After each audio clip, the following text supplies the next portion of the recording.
di saat sekarang ini memang pendidikan malah harus dan wajib dibutuhkan oleh semua orang. Untuk buat apa? Kalau untuk mendapatkan cuan dan penghasilan tambahan, kalau Anda ingin menjadi pegawai, maka tentunya pendidikan yang lebih tinggi dibutuhkan untuk mendapatkan akses lapangan pekerjaan yang lebih mumpuni. Begitu juga kalau Anda ingin menjadi pebisnis atau wira swasta, maka ilmu yang lebih banyak dibutuhkan untuk mengasah kreativitas Anda untuk menciptakan lapangan pekerjaan, agar Anda menjadi pimpinan dari usaha Anda sendiri, agar Anda tidak menjadi karyawan dari orang lain. Jadi jalan manapun yang Anda butuhkan, jalan manapun yang Anda pilih untuk mencari nafkah di atas bumi ini, Anda membutuhkan ilmu dan pendidikan yang tinggi dan mumpuni.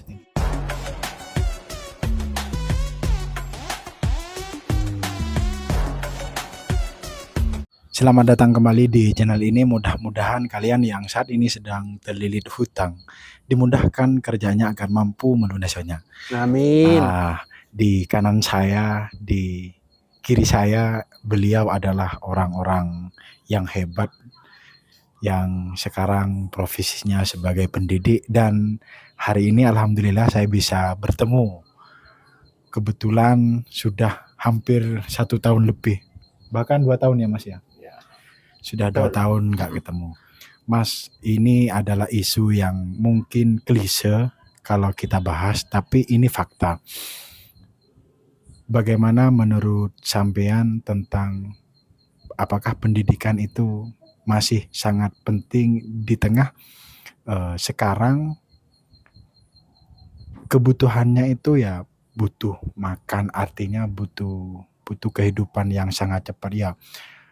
Meskipun nggak punya pendidikan yang sangat tinggi, tapi bisa cepat cari makan, artinya bisa cepat cari uang. Bagaimana menurut sampean, Mas? Ya masih pentinglah pendidikan itu. Karena pendidikan adalah kunci untuk meraih masa depan. Agar kita bisa berpikir kritis mengenai masalah-masalah, bisa meninjau atau memantau masa-masa ke depan. Agar kita bisa menganalisis masalah-masalah ke depan untuk memberikan solusi sampai sekarang bisa memecahkan solusi masalah tersebut di masa yang akan datang. Maka kita harus memiliki pendidikan yang sangat tinggi untuk meningkatkan kualitas pikiran dan pemikiran kita agar selalu mencapai hasil yang kita inginkan di masa depan. Mantap. Ini ya sekedar perkenalan.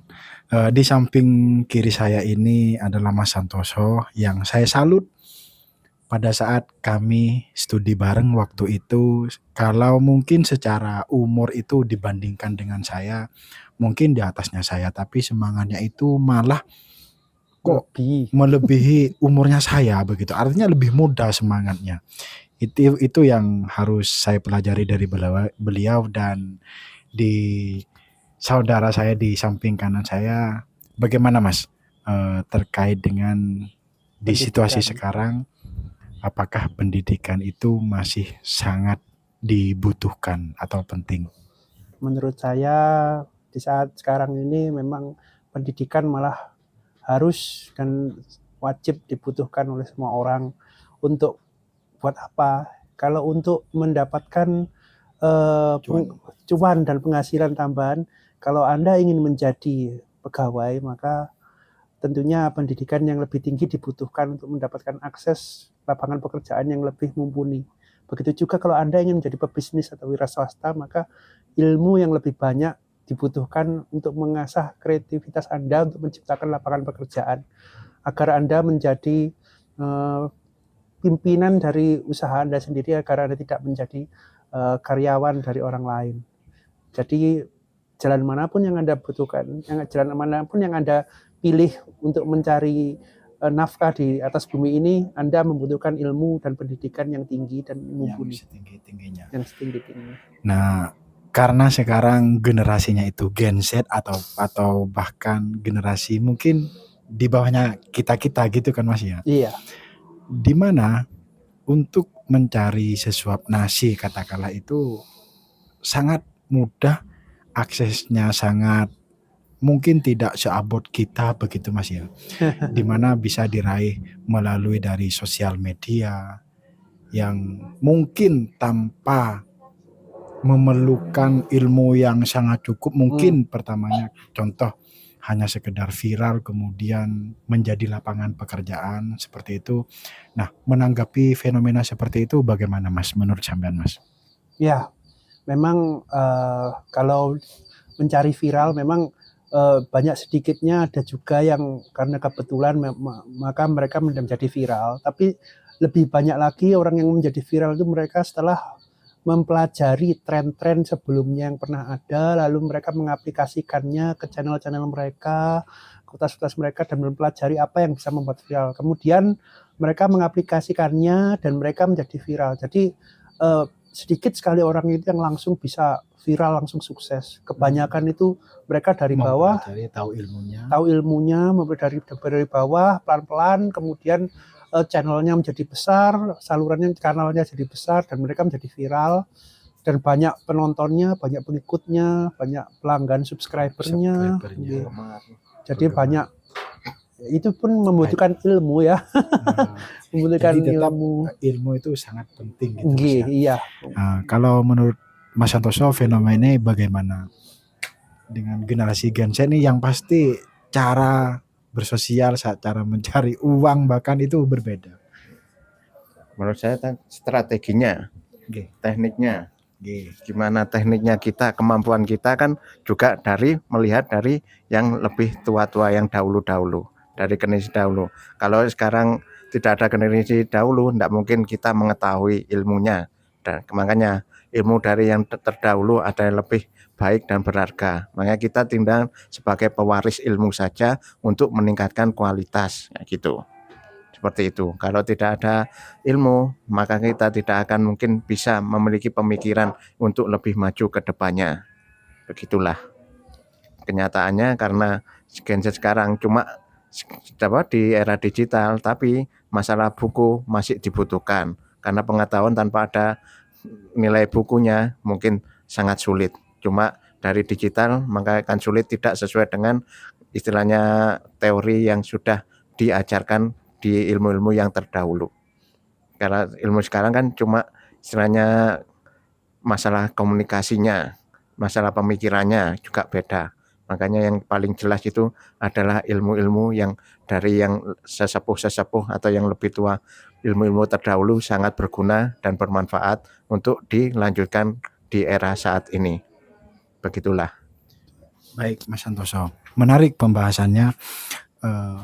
Di tengah fenomena ataupun generasi yang sekarang yang sangat informasi yang sangat terbuka, dunia digitalisasi, bahkan kalau dulu kita mau meeting, mau ketemu atau makan, mau kuliah itu harus datang ke kampus, ruang kelas begitu Mas. Sekarang sudah bisa kita akses melalui HP ataupun laptop begitu Mas. Online ya. Online. Nah, sebagai beliau ini yang pendidik ilmu yang bakalan disiplin ilmu ataupun jurusan apa yang bakalan laku keras ke depan gitu Mas. Menurut monggo Mas. Menurut saya yang paling diminati lah atau yang paling berguna lah.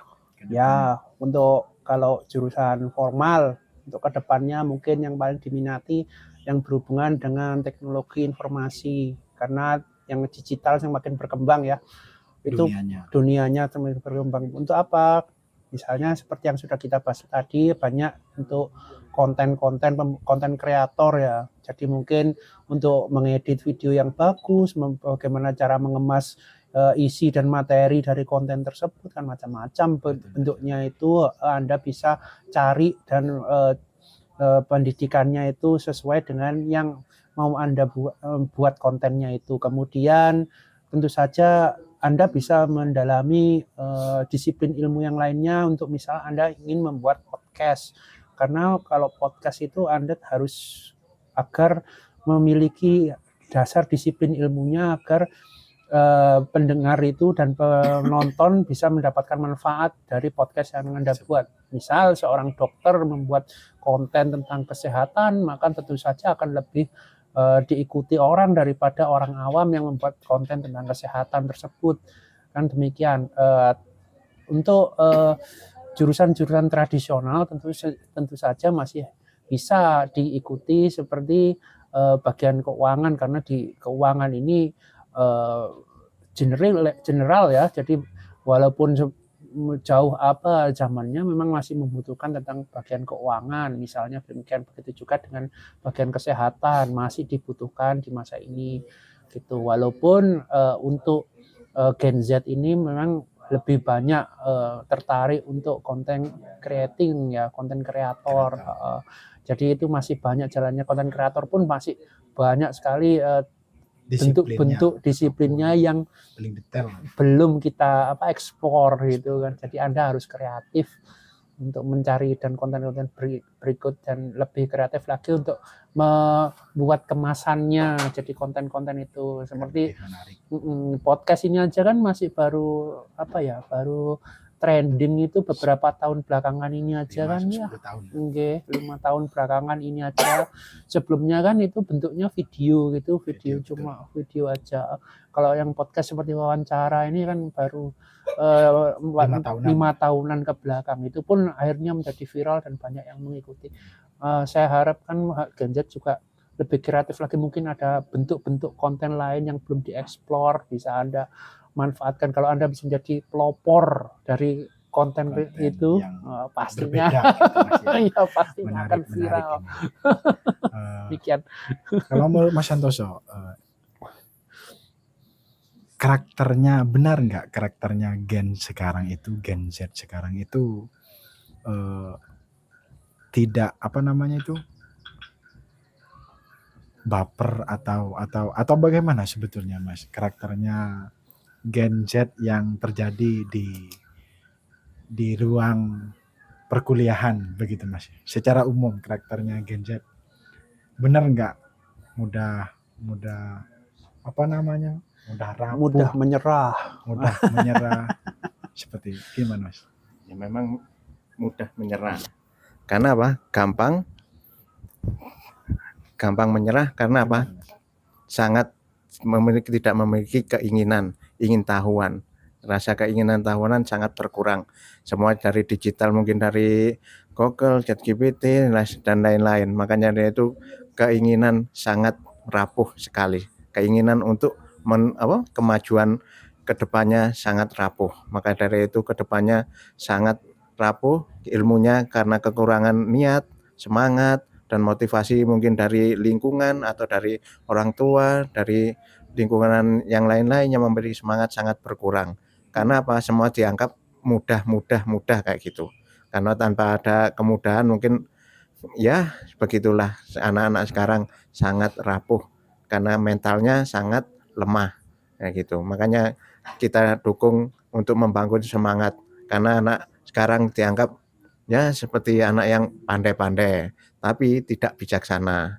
Karena kan yang sudah merasa pandai tidak mau dimarahin, tidak merasa kalah, dipukul, tidak merasa ingin menang sendiri. Kalau pandai kan tidak mau disalahkan atau tidak ingin kalah dengan orang lain, tidak dinasihat sangat sulit. Beda kalau orang yang mengerti bisa menerima kesalahan-kesalahan, bisa menganalisa kesalahan-kesalahan dan mau dan sanggup untuk berbuat lebih baik dari kesalahan tersebut, dan juga kurang bijaksana kayak gitu.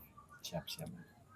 Nah, terakhir Mas, sebagai kita alumni disiplin ilmu akuntansi, begitu Mas ya.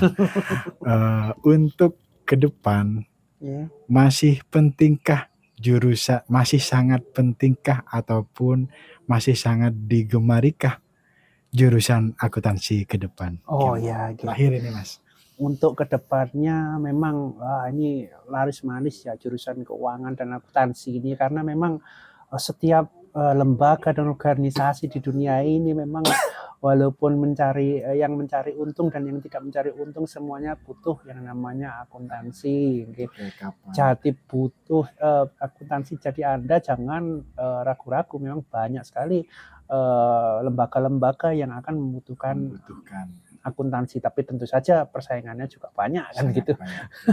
Jadi Anda untuk mencari pastinya masih banyak dan Anda tidak perlu takut lagi, karena untuk kemajuan ke depannya memang ini salah satu bidang yang tidak akan ada habisnya, kecuali kalau manusia sudah tidak menggunakan uang lagi sebagai alat tukar begitu. Jadi Anda tidak perlu ragu-ragu lagi untuk kalau ingin masuk akuntansi ke depannya bagaimana, ya pasti ada yang membutuhkan tenaga Anda. Tentu saja Anda kalau lebih berkualitas dibandingkan generasi Anda, yang lain pasti akan lebih mudah untuk mendapatkan pekerjaan tersebut.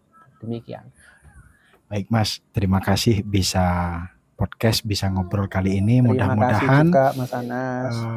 obrolan ini menjadi penyemangat bagi generasi selanjutnya ataupun yang dengerin lah, dan mudah-mudahan mas-mas yang para beliau-beliau ini yang kerjaannya sangat mulia yaitu pendidik, semoga selalu diberikan kesehatan dan kesuksesan. Amin. Dan mudah-mudahan bisa ngobrol lagi di podcast selanjutnya. Terima kasih Mas ya. Amin.